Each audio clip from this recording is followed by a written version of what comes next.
So, you ever catch yourself talking to yourself? And I don't mean just mumbling. I'm talking a full-on knockdown, drag-out conversation. You're thinking, okay, this is it. I finally lost it, right? But what if I told you it's a sign of pure genius? INFJs, the rarest birds in the personality zoo, they don't just think in their heads. Nah, they gotta hear themselves think. Vocalizing their thoughts, unraveling complexities, finding clarity in the middle of the daily chaos. But here's the kicker, folks. This ain't just some quirky habit, like collecting belly button lint. It's a survival mechanism.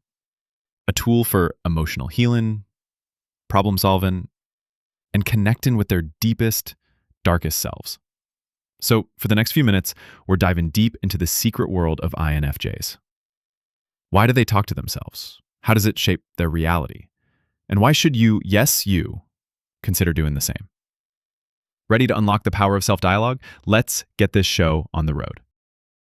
All right, so first up, self-talk as like a preemptive Band-Aid or something. You think you're all good, right? But come on, deep down, you know there's a freaking monsoon coming. INFJs, they ain't waiting for the downpour. They're too busy yapping to themselves, trying to dodge the raindrops before they even fall. INFJs, they're not just introverts. They're like emotional vacuum cleaners, sucking up all the world's drama, the good, the bad, the whole shebang. And all that, it can lead to a freaking meltdown if you ain't careful. So what do? They start jawing. Not just because they're bored, because it's like emotional survival, you know? Picture this. You walk into a room and you can cut the tension with a knife. Most people, they'd just feel awkward. But an INFJ, they're already dissecting the vibe, talking themselves off a ledge, trying to find their happy place. It ain't running away, it's emotional damage control. And get this, science backs it up. Studies show that yakking to yourself can help you chill out, keep your feels in check, and not be a total mess. By saying what's on their mind, INFJs can get it out of their head, making it way less of a headache. It's like dealing with the boo-boos before they get infected, you know. But here's the kicker, see?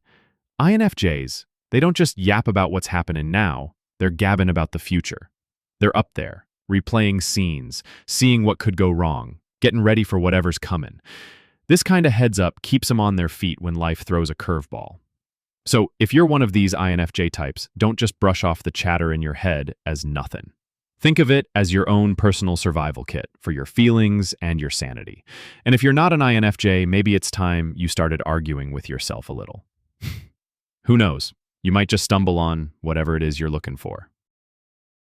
Next up, let me tell you, it's this obsessive need to get to the bottom of everything. Ever get that feeling where you just can't take anything at face value? Like every why is a puzzle you gotta solve. Yeah, well, you're in good company. These INFJs, they don't just ask why, they gotta have answers, and not from anyone else, but from themselves, go figure. INFJs, they're wired up a little different. Most folks, they just take the world as it is. But not these guys. They gotta dig, always looking for the patterns, the connections, the meanings that everyone else misses. And this ain't just a quirk.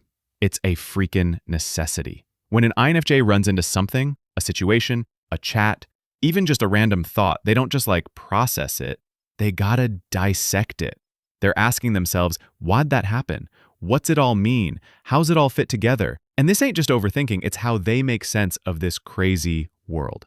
But here's the kicker. It ain't just about being nosy. For INFJs, figuring out the why, it's about finding a little peace. It's about building a mental map so they can navigate this mess. Without it, they're lost, disconnected from why they're even here. So get this. Turns out, research shows that people who are all up in their heads, doing the whole reflective self-talk thing, they actually get their emotions and behaviors. Shocker. Apparently, all that navel-gazing helps them line up their actions with what they actually care about. And that leads to a more coherent and fulfilling life. I mean, who knew, right? It's not just about knowing the why. It's about actually using that knowledge in your everyday life. So if you're always questioning stuff, looking for deeper meanings, and having these long, drawn-out conversations with yourself, don't worry, you're not totally lost.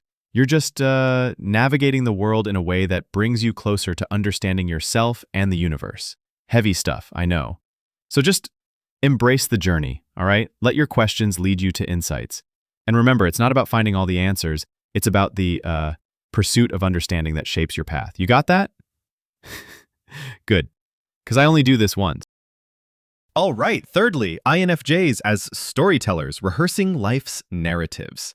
Ever get that feeling like life's just happening to you, not with you? Like you're just some bit player in someone else's story? INFJs, they ain't gonna let that happen. They grab the pen and start writing their own damn script.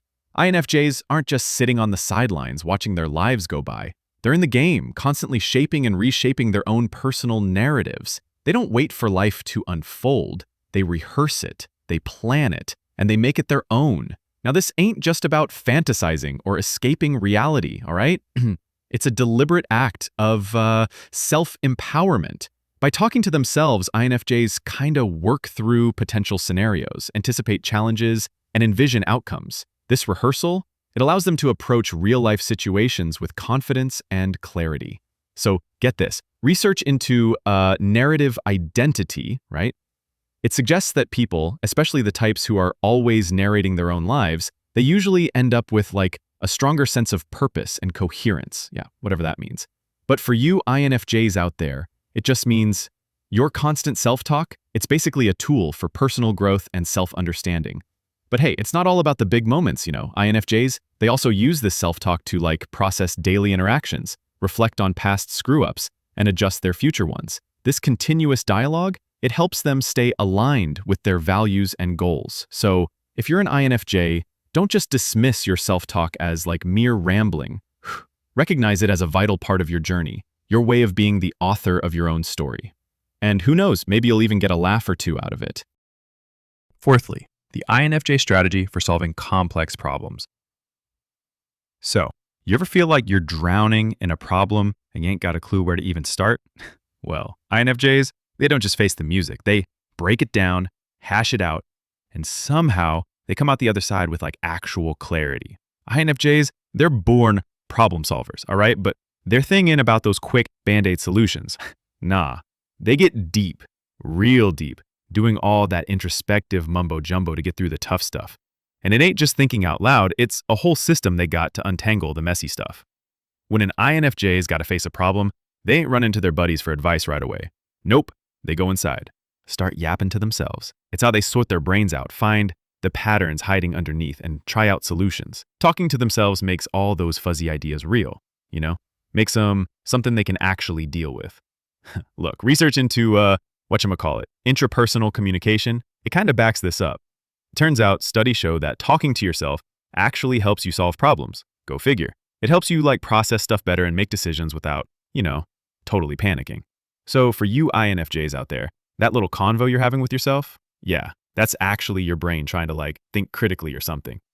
But it's not just about, fixing things. It's about figuring out what the heck went wrong in the first place.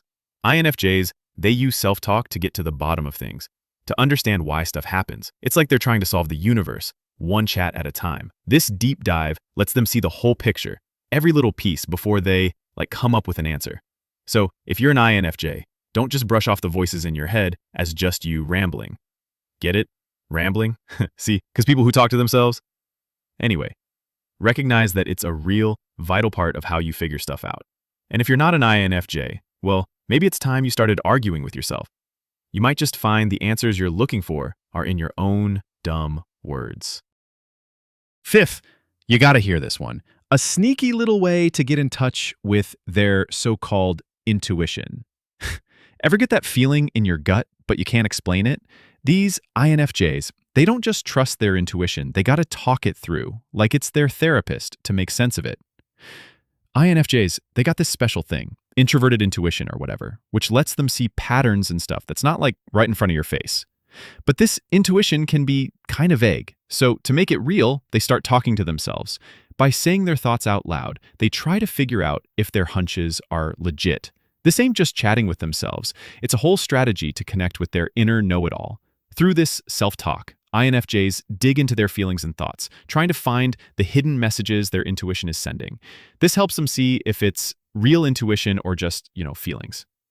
Research into cognitive experiential self-theory suggests that individuals often operate using two separate systems for information processing, the analytical rational system and the intuitive experiential system.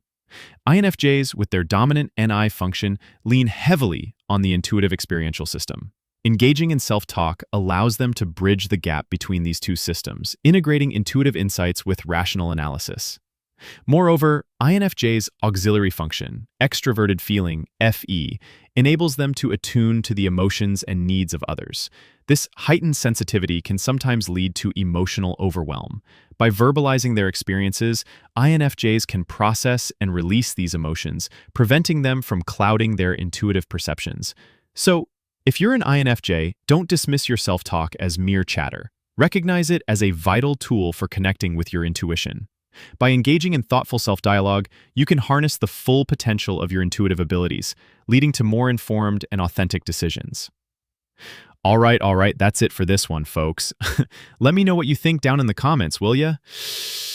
And I'll see you in the next one. Talk soon and be well.